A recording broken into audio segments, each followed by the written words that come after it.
Thank you very much for inviting me to this thing. I'm delighted to be here, and it's obviously a very knowledgeable kind of crowd. And I don't think I'm going to say anything that's particularly new to any of you, but I hope I will at least offer a slightly different and fresher perspective. My name's Piero Calvi Parisetti, although here in Glasgow I go by Pete, because as you hear, I'm an Italian from Glasgow. And I was hoping that this would have been a session about myself, but given the time constraints, it will not be, because I'll have to go a bit fast on myself and then focus on the substance. I'm a medical doctor by training, and I have postgraduate education in public health and disaster management, and I worked with the International Red Cross and the UN in the humanitarian emergency field for a number of years. Then I moved on to an academic career, and for about 17 years I taught exactly that, public health in emergencies, to graduate and doctoral students at a number of universities in Europe. And I'm telling you this not to make myself important, but just to stress that I am a Western educated medical doctor. That means that I was raised in a culture, in an intellectual environment that says that anything that exists is matter. If you cannot touch it, if you cannot measure it, it simply does not exist. And that's a worldview I was perfectly happy with for a number of years. And that was me before anything. You know, I had an uncritical acceptance of the doctrine of materialism. And I had, I must admit, a certain contempt for religions and religious people themselves. And of course, anything deemed paranormal was dismissed out of hand very quickly. But then what happened was my beautiful wife, Angela, who's from Glasgow herself, told me a wee story, a spooky story of her adolescent years when she was in Glasgow. And I tell you the truth, if anybody else had told me the same story, I would have, say, politely nodded and then moved on. But, you know, she's the person I know best and I trust most. So I wanted to see, let me see, you know, with the stiff upper lip of a medical doctor and an academic says, let me see if anything serious has been written about this. You know what I'm about to say, and I will not. But I mean, all that stuff. And I stumbled upon, I'm sure all of you know, David Fontana, the late professor of transpersonal psychology, who has academic credentials as long as my arm. And so he was certainly above my boggle threshold. And I found this book, this 575-page book that you see there, Is There an Afterlife? And boy, did that change my life, because it told me that there is colossal, credible, empirical evidence, and here I say things that you know at least as well as I do, about, you know, the survival hypothesis, the fact that in a way we do not understand human personality does survive bodily death. And those 575 pages were followed by about 30,000 more of literature reports, and I became a member of the Society for Psychical Research in the UK, the INDS in the US. I went to conference study days. I even trained personally with one of those I consider really an intellectual hero for me. You will recognize Dr. Raymond Moody there. And that has been a long process for many years, because you don't move from a staunch materialist to me now in a fortnight. It was a to-in and fro-in, coming and going process. But at the end of that, I came to the rational conviction, i.e. a conviction based on the knowledge and the critical examination of facts, and it's not a matter of belief, it's not a matter of fancy. And the belief I have today is that mind is more than the physical brain. There's obviously a very close relationship. The two are related, but one does not cause the other. Mind, consciousness, personality, memory, affection are more than the electrochemical activity of the physical brain. And secondly, as I just said, in a way we do not understand, or at least I don't. I mean, some have explanations. In me, is if I have to be intellectually honest, I have to say, I do not know. I don't understand. But the only conclusion I can honestly take as an unbiased observer and scholar is that significant aspects of human personality do survive physical death and are capable of, to some extent, interacting and communicating with the physical world they have left behind. And then, like everybody else, I've written my book, which actually this goes back to 2008, and which had a good success. And then I've written a second one, and blah, blah. And then I will talk about this a little later on, because this is a bit of a special thing. Now, what I'm going to talk about tonight is a particular angle on this, because reviews, beginning with Victor Zamet's own reviews of the evidence for life after life, there's plenty. But soon enough, as I was doing my studies and my research, I realized that what I was learning was very, very useful, potentially very, very useful for two categories of people. Those who are in pain for the loss of a loved one, and those who are in fear because of the fear of death. And that we call applied psychical research. I've never produced anything original in terms of psychical research. I'm not a researcher in the sense that I carry out experiments, but perhaps I have at least put together an original approach to what we call in a sector of applied psychical research. And I've applied psychical research not for the first time. I do not claim to have been the first by any means, but for the benefit specifically of the bereaved and the dying. And tonight I have to speed up a little bit. I'm going to talk about what we can do, how can we use afterlife science, particularly for the bereaved. And you know, I hope that none of you has been touched by loss, but unfortunately we know that loss is the most common of human experiences. And I'm not here to lecture you about grief and loss and the pain of bereavement. What I would like to stress is that what's offered commonly as grief counseling, as psychotherapy, as support theories today, by and large, are based on the famous, or should I say infamous, stages model of Swiss psychiatrist Elisabeth Kubler-Ross. And the problem is that this model, by admission of Kubler-Ross herself, was never developed for grief.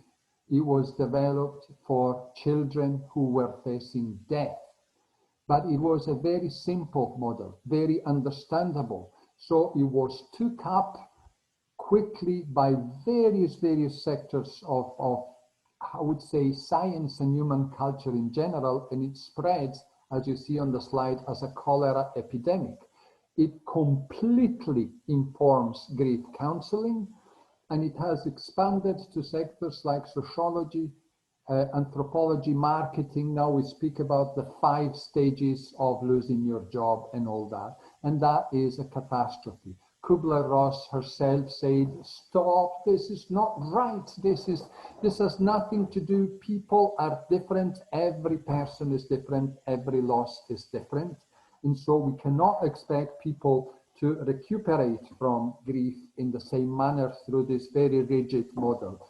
Unfortunately, she was too late. The model had gone out and infected the entire profession. By profession, I mean the grief counselling profession. The sad consequences is that the grief counselling approaches we have today, according to research, according to evidence, are useless at best and harmful at most. The stages of grief have been proven not to exist by academic research. And blah, blah, sorry, you see, I'm rushing here a little bit because this is not the point I want to make.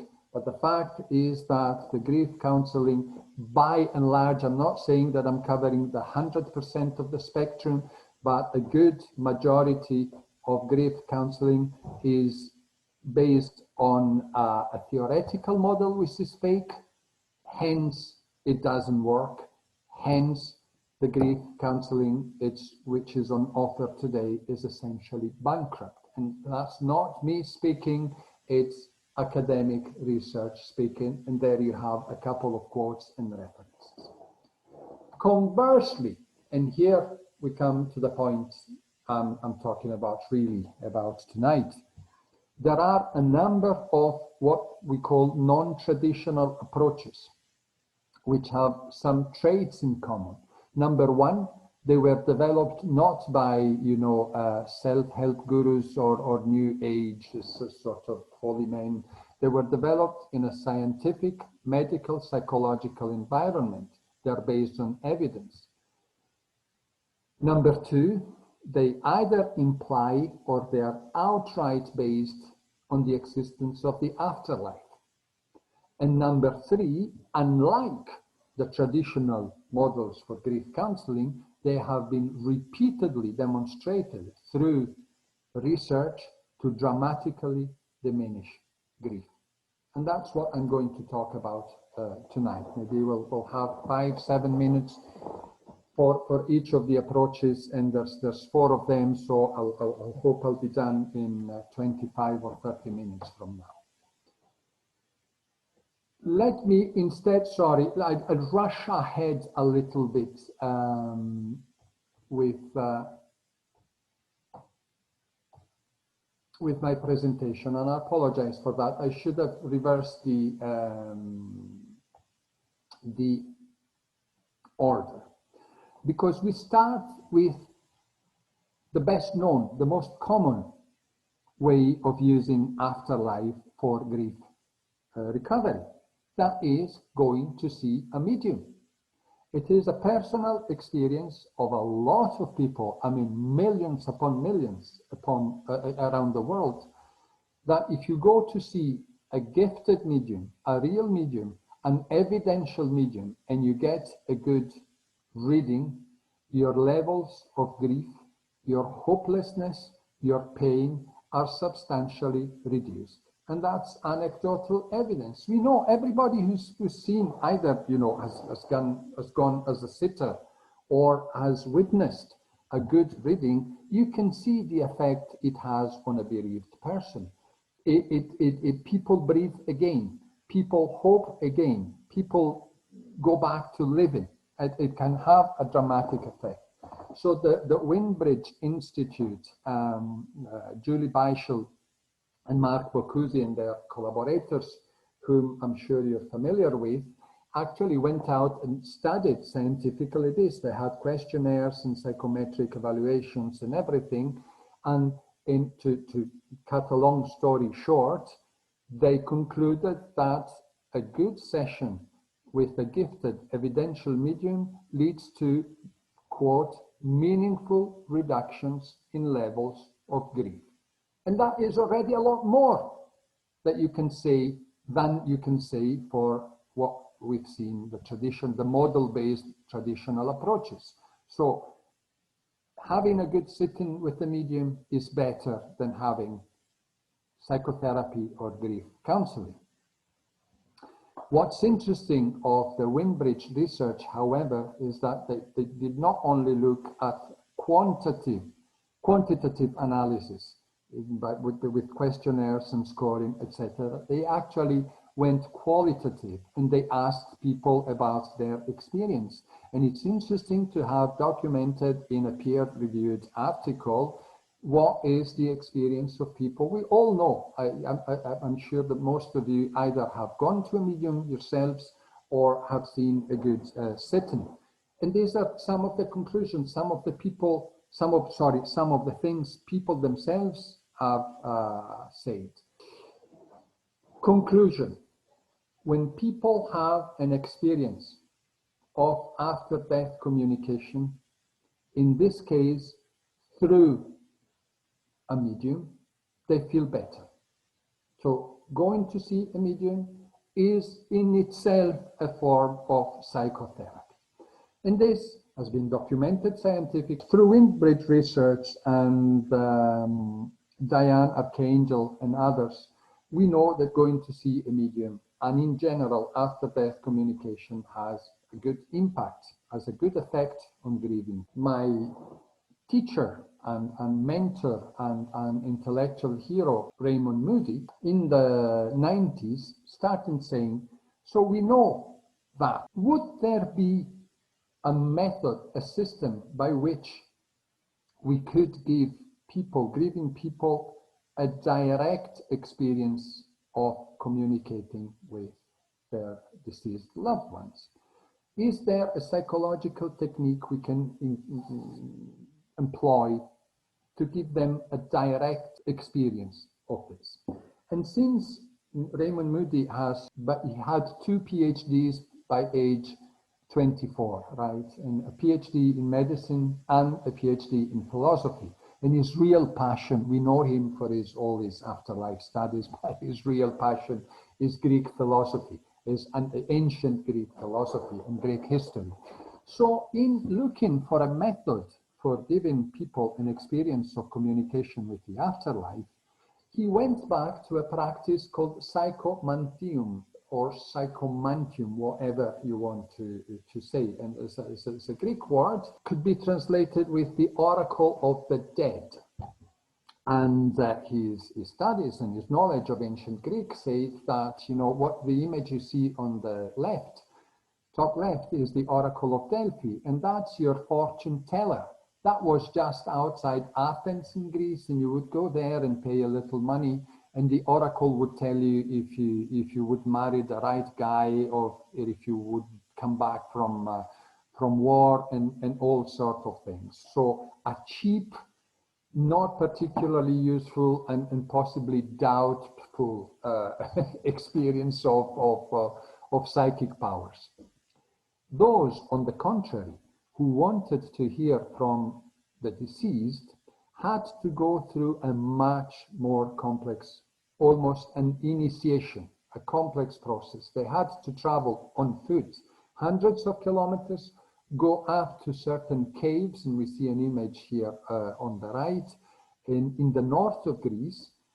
And there, at the bottom of the cave, or at the bottom, this sort of basement, very dimly lit environment, after ceremonies of purification and psychological procedures, in the darkness of the cave, dimly lit maybe by a fire in the distance, they would stare into cauldrons, big containers filled with oil, olive oil. So you could see this translucent liquid, dark, but with its own transparency, if you want.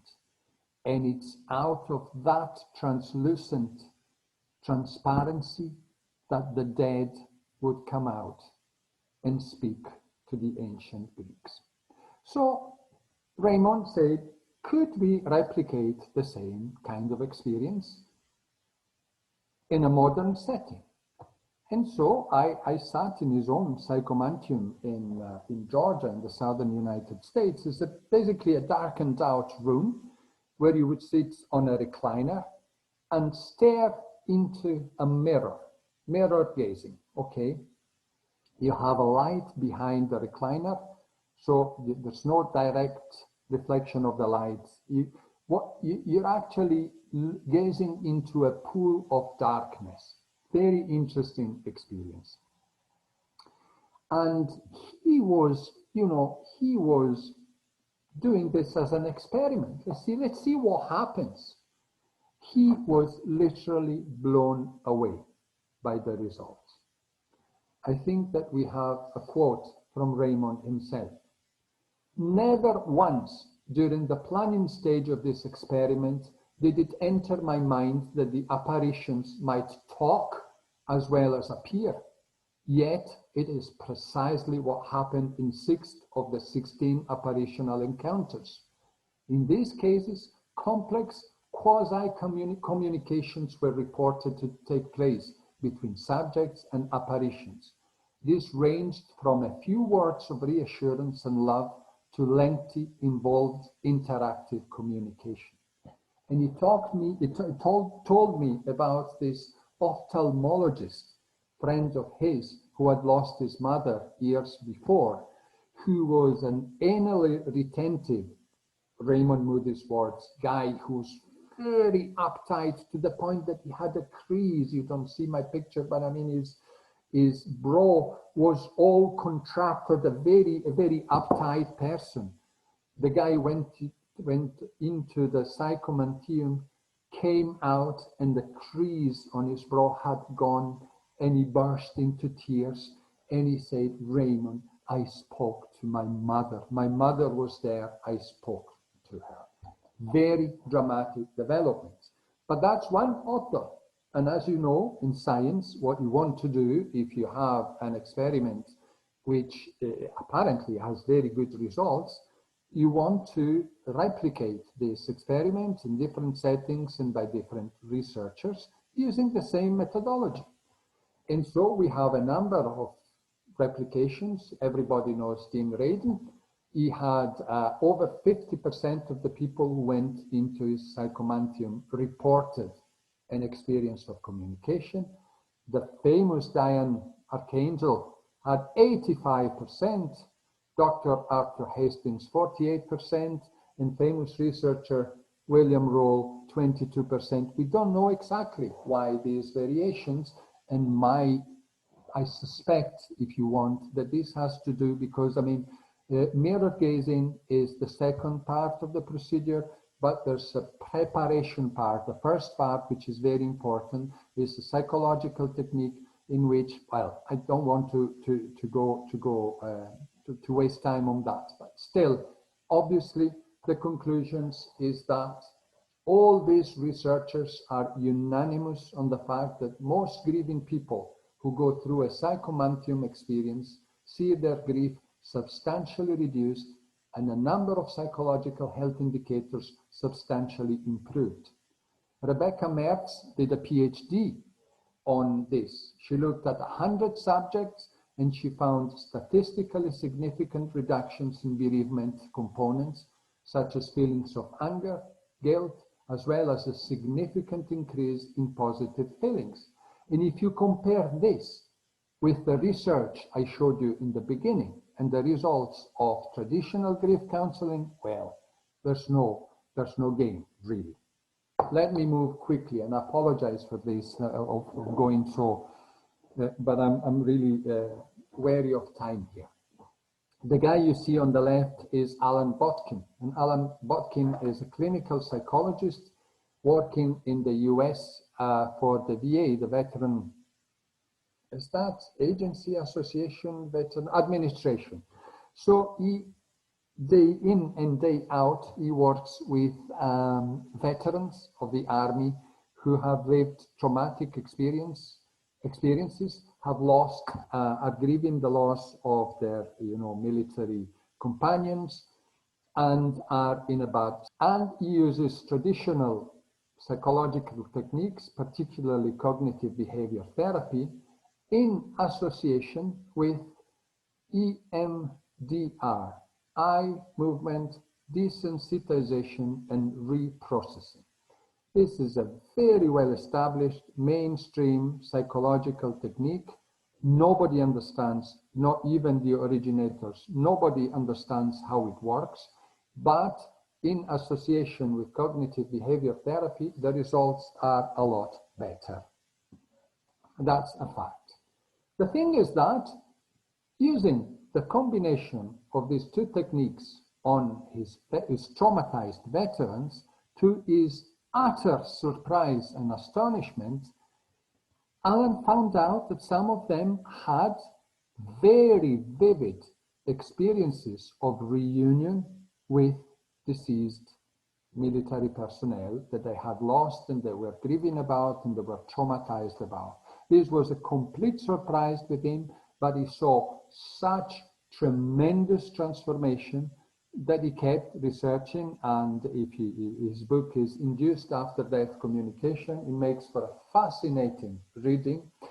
And then, since this was not an isolated phenomenon, but happened with regularity, he then started training some of his students in this approach.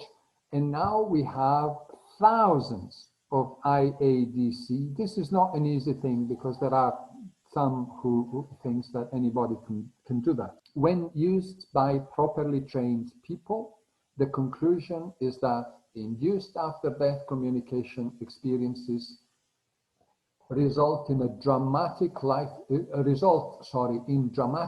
changes that heal grief and trauma in a very short time and are sustained long term. Here again, we have another completely non-traditional grief reduction approach, which is based on the existence of the afterlife and works and deliver results. People are better. So let me tell you briefly, blank slide,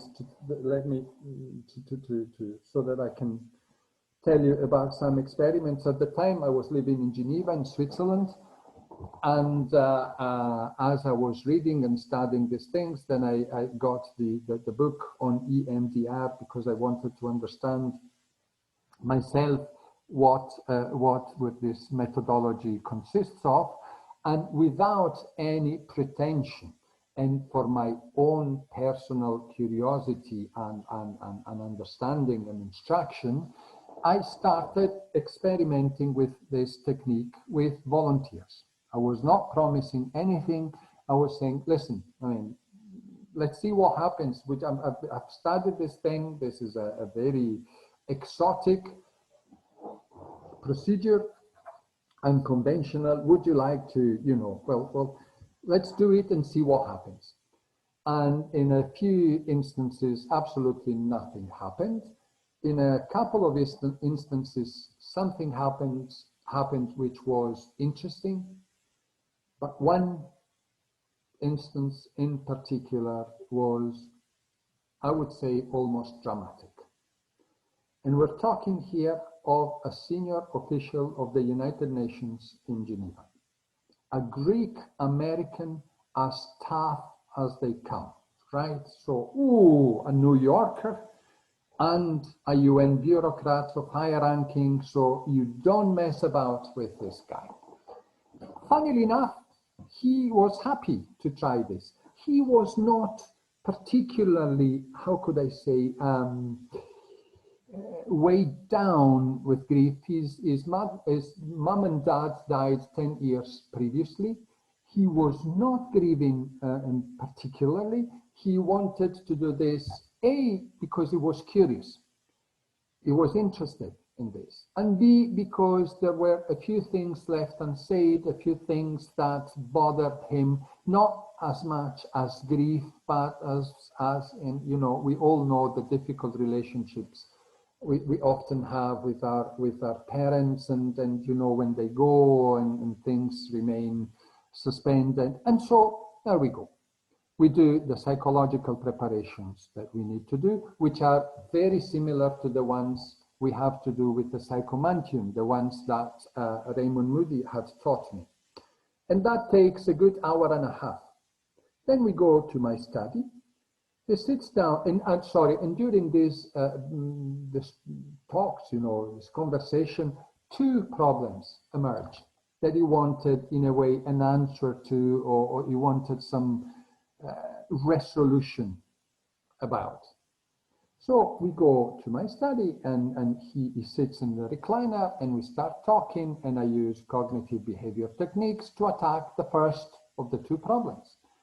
and there's an exchange, and then every now and then I tell him, I administer this eye movement. You move your index finger about maybe a foot in front of the face of the subject, and he has to follow the moving your finger with his eyes, and that's the eye movement, which allegedly accelerates the processing of information and the benefits of psychotherapy. And we go about this for 2 hours. It's a long time, you know, at the end of which we sort of take stock, and we both realize that he has made progress, but it's psychological progress. He did not have any kind of experience or nothing. He's happy. He says that he has understood better certain things and blah, blah. And at that stage, I asked him, what do you want to do? Shall we call it a day? This was interesting, but he says, no, listen, I mean, I've taken the trouble to come here. We spent already 3.5 hours together. Why don't we give it another little bit of time and see if anything else happens? And I say, oh, how very good. Let's go for that. And so we start talking about the other problem which he had. And same procedure, there's a bit of discussion, there's a bit of eye movement, and at some stage, he says, I administer the eye movement, and I say, now you lay back and relax, close your eyes, and tell me what images, what comes to you. And he stays silent for a moment, and then he goes, oh, very strange. All of a sudden, I seem to see very clearly the kitchen where we used to have our meals with the family. And this is a strange kind of image. And then I bring him back from the closed eyes session, and I say, oh, that's very interesting. Okay, so let's stay with that image, try to make it more lively. Think of the color of the tablecloth. Think of where people were sitting around the table. Think of where the light was coming from the window and all that. I give him the eye movements, and I tell him, now sit back and relax and tell me what else comes on. And he goes quiet.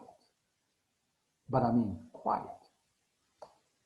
For a minute, for 2 minutes, and I would say a solid 3 minutes is a short time, but can be a long time as well. You know, so think of me sitting on my chair and him in a recliner, sort of dead, like with his eyes closed and not moving. And all of a sudden, he jerks up as if he had been stung by a wasp in the back.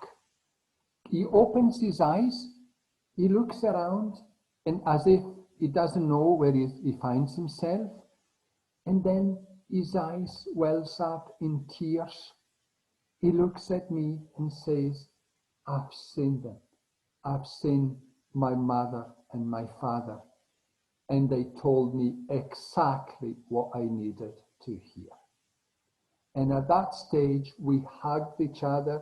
He was crying, I was crying. It was such an intense, you know, for all my studies and my learning, I'm not an experiential guy. I had never witnessed anything of the things I had studied.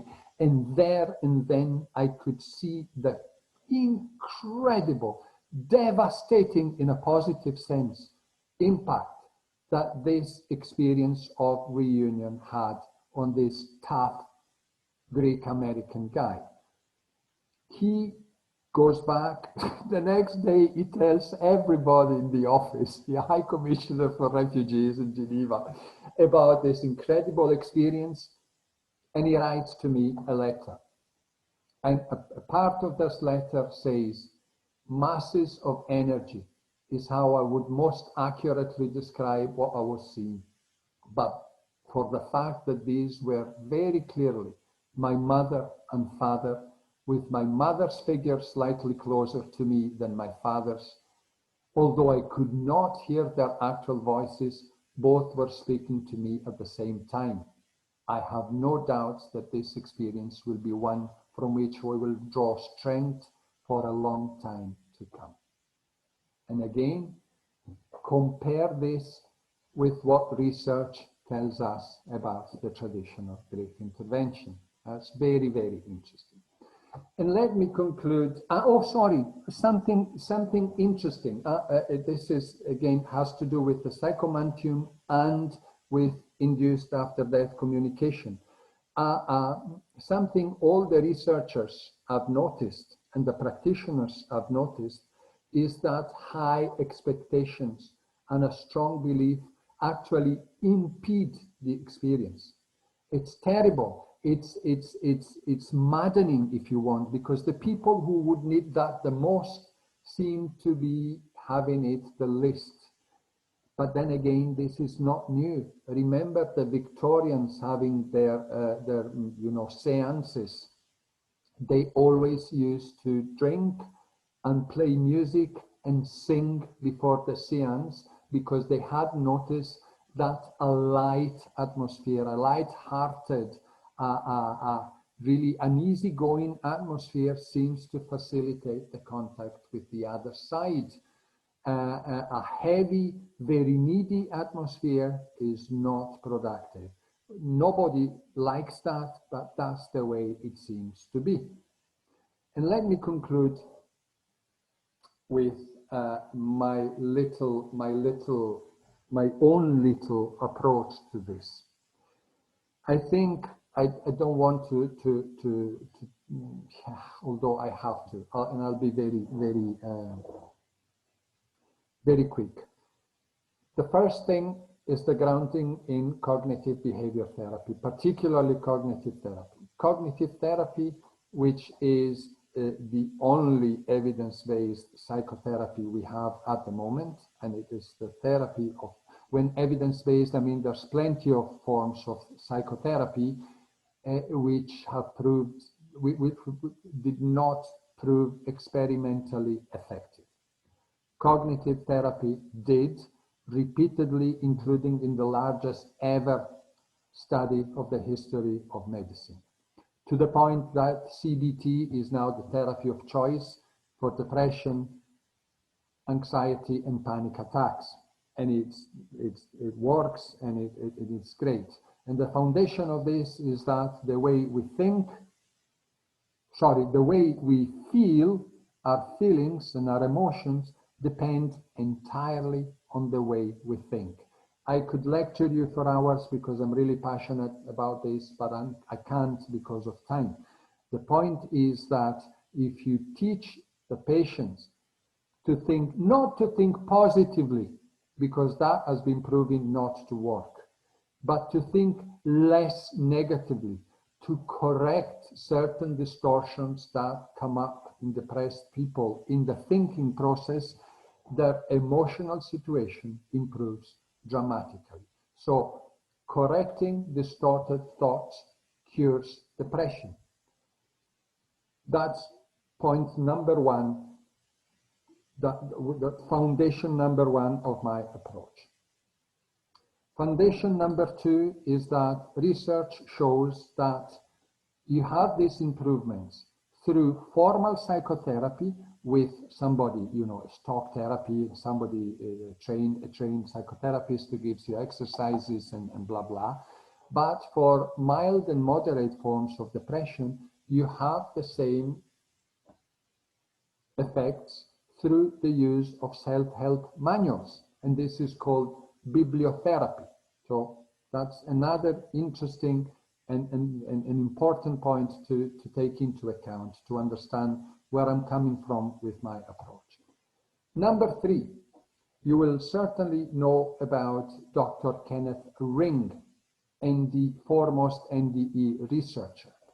And one of the findings of Kenneth Ring I found hyper fascinating. You all know that people who've had a near-death experience show a number of psychological and behavioral changes. Actually, I would like to have an NDE myself, because then, you don't have fear of death anymore. You become more spiritual, less materialistic, more interested in knowledge for its own sake, and it's really a number of beneficial changes. And that's well known, and it's also been proven that these changes last for 20, 25 years after. So these are permanent changes. What Ring found out, and this is extraordinary, is that these changes appear in people who did not have an NDE, but simply read about NDEs. And the more people read and research, the more their knowledge, the more these beneficial changes appear. And this is fantastic, very, very interesting. So that's the third element. You put these three elements together, and here comes Piero, or Pete, if you prefer. Educate people about the evidence for life after life, and you will correct the distorted negative thoughts most people have about loss. I keep saying, and this is also a foundation of cognitive therapy, that there is a part of the pain of a loss which is absolutely unavoidable. The fact that the person you've lost is not physically around is going to be painful, because we're humans, because that's the kind of animal we are. That's us, okay? And there's no technique, there's no approach, there's no theory, there's no practice which will take that away. We're talking about a part of the pain of bereavement which is unavoidable. However, there is another significant part of that pain, the part that is based on thoughts like, my deceased loved one has disappeared into a black nothingness. He or she does not exist anymore. He or she is not present in my life. He doesn't know, or she doesn't know what happens in my life. These are very painful thoughts that torture bereaved people. But our community, knows that these thoughts are not true. These are exactly like the distorted negative thoughts that we treat in cognitive behavior therapy. So if you disprove these thoughts through knowledge and the critical examination of facts, you take away the avoidable part of the pain. The unavoidable, unfortunately, you have to make do with. There's nothing to do. But proving these negative thoughts wrong, because they're not real, they're not realistic, they do not reflect what evidence tells us. All the afterlife science we know tell us that we survive physical death. It tells us that our loved ones keep on living and they know what's happening in our lives. When you, through education and learning and reasoning, when you convince people of this truth, they correct their thoughts and they feel better. And this, and with this I conclude, resulted in a gigantic, I say at times I think I was mad. I think I put about 2,000 hours of work. It's a 23-chapter video course on the evidence of life after life, together with a cognitive behavior-based self-help manual that goes together with the video course, called Love Knows No Death. And I produced this and I donated this to the Forever Family Foundation, whose the soul of the FFF, Fran Ginsberg, unfortunately left us not even 2 weeks ago, and that's been a big pain for me because she's a dearest friend, and Bob Ginsberg is also one of the closest persons I have, and they've been through hell. Anyhow, I've donated this. This is sold for peanuts through the foundation, and the foundation uses this for its non-profit aim of furthering the knowledge of afterlife science for the bereaved and the dying. So that's where I come from, and that I think is my little contribution to applied psychical research. I realize I've gone a bit long. It has been almost an hour. I really thank you for your attention. I'm very happy to take questions if there are any. And I pass it back, I think, to Wendy.